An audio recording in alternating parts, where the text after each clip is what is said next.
Nous allons présenter donc aux élus jeudi un budget qui, pour la troisième année consécutive, est un budget de plus de 1 milliard d'euros. Donc c'est un budget pour lequel nous avons une nouvelle fois souhaité que la part liée aux investissements, donc tout ce qui touche aujourd'hui aux grands chantiers, tout ce qui touche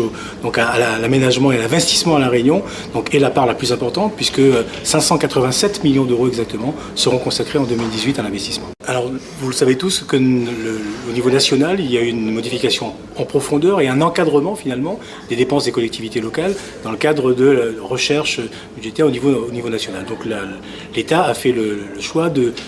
d'encadrer à la fois les dépenses de fonctionnement et en même temps les dépenses d'investissement. Ce qui impacte bien sûr la collectivité régionale. D'abord pour les dépenses d'investissement, cela va correspondre l'année prochaine entre 60 et 70 millions d'euros de moins d'investissement. Non pas parce que nous n'avons pas les moyens de le réaliser, mais parce que l'État aujourd'hui contraint les collectivités locales, encore une fois, à réduire leur investissement sur l'ensemble du territoire. Et puis sur la section de fonctionnement, donc ça sera le même exercice. Et cette fois, nous allons, les arbitrages que nous faisons, ce sont des arbitrages qui seront faits essentiellement en interne pour ne pas pénaliser les partenaires, pour ne pas pénaliser les associations et pour ne pas freiner le rythme et la dynamique que nous avons impulsé depuis plusieurs années. Et donc, à titre d'exemple, sur les frais généraux, donc sur le train de vie de la région, nous allons économiser l'année prochaine l'équivalent de 35 millions d'euros. De la même manière, l'article 9 donc, du projet de loi de finances pour 2018 prévoit, dans le cadre de la transition écologique, qu'il doit y avoir aujourd'hui au niveau national donc un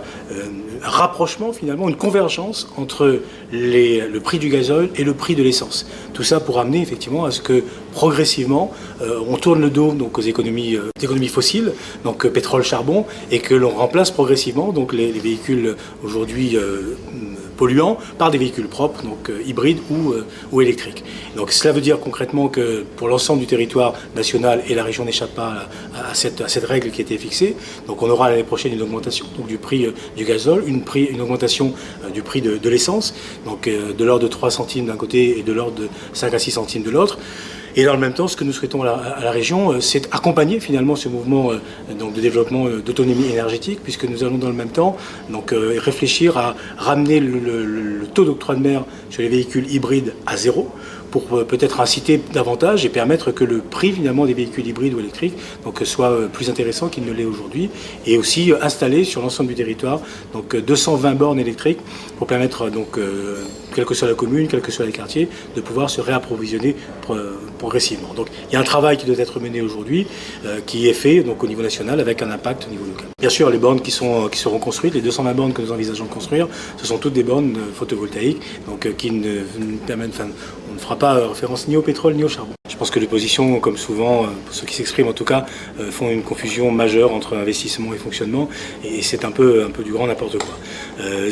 La partie liée à l'investissement, malgré encore une fois le cadre national contraint, donc nous sommes encore à la région Réunion une collectivité qui investit énormément, puisque, je le disais tout à l'heure, nous sommes sur un programme de 587 millions d'euros d'investissement sur l'ensemble des programmes, bien sûr sur la nouvelle route du littoral, mais également sur tout l'accompagnement des communes. Donc il y aura encore des investissements qui sont faits dans les écoles, pour les équipements sportifs, les équipements culturels dans les 24 communes de l'île. Nous continuons donc à investir sur le réseau routier. Le pont sur la rivière des Orangers donc, a été livré. Le pont de la rivière des Galets, aujourd'hui, c'est un chantier qui est en cours d'exécution. Donc tout cela est mené à un rythme qui continue à être soutenu. Et dans le même temps, donc, il y a des actions sur lesquelles c'est la section de fonctionnement cette fois, où nous allons continuer à intervenir. La culture, puisque cette question qui a été posée, donc ça fait partie des sujets qui sont aujourd'hui sanctuarisés, c'est-à-dire que nous continuerons à accompagner les associations culturelles, donc les petites comme les plus importantes, donc pour faire en sorte que la culture reste un élément clé du dispositif régional, parce que nous considérons, une fois qu'il y a tout l'investissement qui doit être réalisé donc, et qui est fait aujourd'hui, mais dans le même temps, il faut que chaque Rayonnais puisse davantage se retrouver. La question de la culture, la question de l'identité, donc sont pour nous des questions essentielles.